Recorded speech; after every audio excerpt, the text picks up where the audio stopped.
Hello everybody, today I want to talk about different layers of the cortex of cerebellum. In fact, the cortex of the cerebellum has three different layers which has three different names. So the first layer is called molecular layer and it consists of two, in here I'm going to name two of them.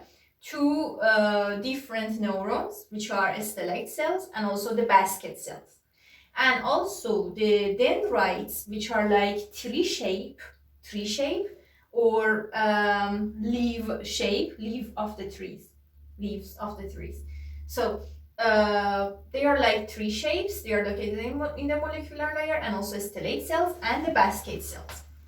The stellate cells produce inhibitory neurotransmitter, and also basket cells also produce inhibitory neurotransmitter for the tree-shaped dendrites of these neurons. And these neurons are called Purkinje. They are called Purkinje cells. So I have stellate cells, basket cells, Purkinje cells. Purkinje cells are located in Purkinje layer. So Purkinje layer has Purkinje cells. So it is called Purkinje layer because it has Purkinje cells. So the cell bodies of Purkinje cells, of course, because the dendrite goes up and also axon comes down. And Purkinje cells are producing inhibitory neurotransmitter too, and it is called GABA neurotransmitter. So another thing, we have another layer, granular layer. This has granular cell or granule cell. These are granular cells that two of them, for example, in here are located and in a package which is called glomeruli. So this is glomeruli, and also these are granular cell or granule cell. And in here, in this granular layer, I have Golgi cells too. These interneurons, which are called Golgi cells. So, another time. I have three layers: the molecular layer, Purkinje layer, granular layer. In the granular layer, I have two different cell bodies, which I'm going to name two different. So one of them is granular cell, one of them is Golgi cell. Golgi cells are interneurons. It means that they have relation like this to make a communication, a short communication between this part and also the cell body, between here and also the cell body. So this is the axon of this granular cell. This is the axon of this granular cell. Here is the axon of this Golgi cell, the axon of this Golgi cell. So, as you see, the granular cell, the axon, is just branched, come up, and in the molecular layer, it has a T-shaped branch for it. As you see in here, T-shape. And also another T-shaped branch for it. And this branch of this axon has a relation with this Purkinje fiber. But the dendrite of it, the tree shape of it, this is the Purkinje fiber, and is a stimulatory. It means that it stimulates this Purkinje fiber to have GABA and also negative neurotransmitter. Step by step, I'm going to explain more. Just right now, I'm telling you, okay, what is this about? What is this picture? What is this sketch about? But later, I'm going to explain more, so just don't be afraid. Another branch of this granular cell, another branch of this axon is for the stellate cell. As I had told you, the stellate cell are inhibitory, are producing inhibitory neurotransmitters. So it will active this stellate cell to produce inhibitory interneuron to inhibit this Purkinje fiber, so we don't have GABA in here. That's it. Did you understand what's happening? So inhibiting is stimulating, in fact. Another thing, as you see, another branch of this granular cell will come in here to the Purkinje tree fiber dendrite, and it is a stimulatory. Totally, this granular cell is a stimulator. As you see, stimulate here, stimulate, okay? But these interneuron, basket cell, stellate cell, Golgi cell, they are inhibitory. It means that they want to inhibit. And as you see, they are little, short, and interneurons. So this granular cell has an axon. It stimulates this basket cell to inhibit this Purkinje fiber. And inhibiting the inhibitor is a stimulatory, of course. It means that it doesn't produce GABA or it produces less GABA. So let's start now as we understood the layers. Imagine there will be a fiber which wants to enter the cerebellum from the inferior cerebral peduncle or the superior cerebral peduncle. It wants to enter. It means it is an afferent fiber. We have two afferent fibers, two type of afferent fibers which insert to this cerebellum. One of them is cliving fibers, which comes from inferior olives, which comes from the spinal cord. So from the spinal cord to the inferior olives, from the inferior olives to the cerebellum. And we have another sensory fiber, which are any sensory fiber else that wants to enter, except the inferior olives is coming from here, from the superior cerebral peduncle. So this is the sensory pathway from everything except the ones which insert to the inferior olives. Everything else comes from here. They are called MOSI fibers. So climbing fibers come only from inferior olives. Inferior olive is coming from a spinal cord. Everything else which doesn't go to the inferior olive will come in here. It's called MOSI fiber. That's just till now. Now we want to understand what is happening. And what is neural sharpening? First of all, neural sharpening means that the cerebellum wants to control.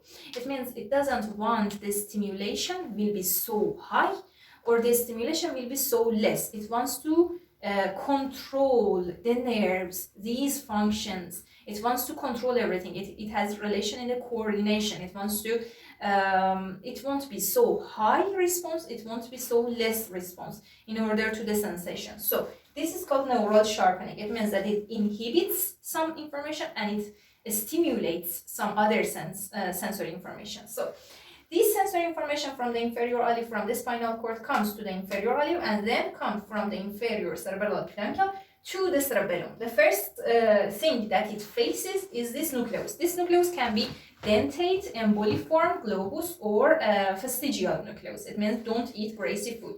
Don't dentate, eat emboliform, grassy food. Grassy is globus and food is fastigial nucleus. So this is any nucleus, any nucleus that is in the deep cerebelli nucleus. It means that any of these nucleuses is located in here.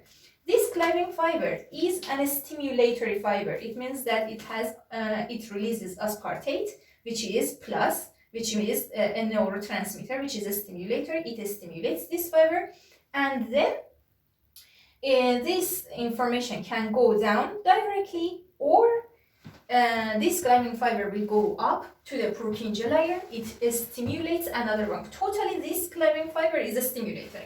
Aspartate here, aspartate here. So stimulates neurotransmitter, stimulatory aspartate. And for this Purkinje fiber, if it will be activated in here, it will release GABA neurotransmitter, GABA aminobutyric acid, and which is minus, means that it's inhibitory. So it may inhibit this nucleus, which is dentate, globus, or anything else, just this deep cerebelli nucleus. So it can inhibit and then control this response, which is going out. And this is efferent fiber. This is afferent. This is afferent.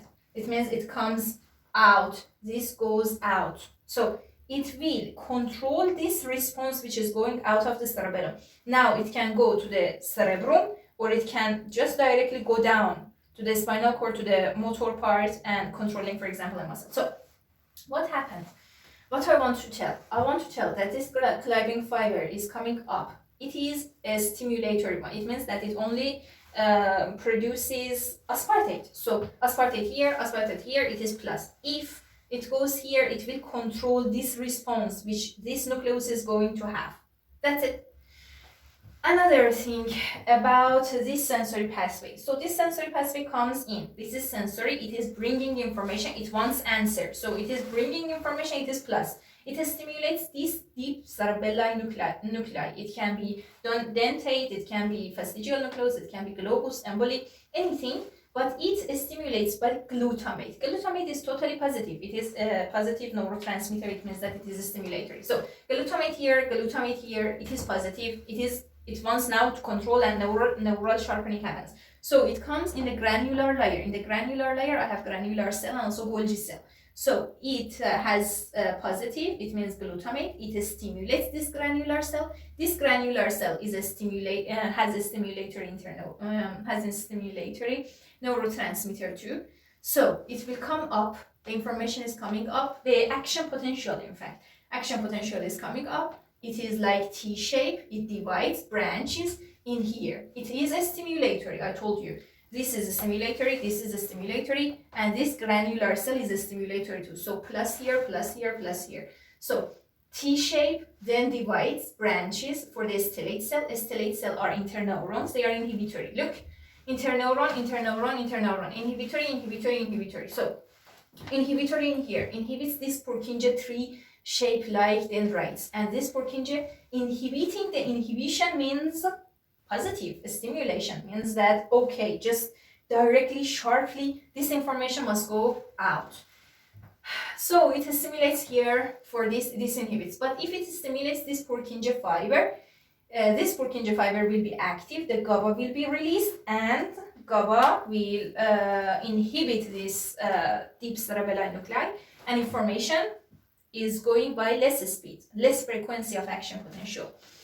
In here, the same. Stimulates this, and this can inhibit, this is basket cell, inhibit this Purkinje fiber. So all in all, as you see, it's the process which is happening in here. I'm not talking about the specific process that, for example, right now, yes, exactly, it must be, for example, inhibiting. No. The pathway is like this, and this is called an internal pathway which happens in the cortex of the cerebellum. I'm talking about the layers of the cerebellum. So there are 3 layers: molecular layer, Purkinje layer, granular layer, and also 2 fibers, climbing fibers, mossy fibers. That's it. I don't have anything to add. Just in the next video, I'm going to talk about the pathways, the afferent and efferent pathways. These pathways which comes in, this pathway which comes in, this pathway which goes out, and some other pathways which come into the, for example, inferior cerebral peduncle, superior cerebral peduncle, or middle cerebral peduncle. These peduncles are not tunnels, are not tubes. They are axons. As you see, this is an axon. So these collection of axons is called peduncle. And I'm going to specifically talk about afferent and efferent fibers and tracts which come inside the cerebellum and which go out of the cerebellum, the afferent and efferent, in the next video. That's it. Thank you for watching. I see you in the next video.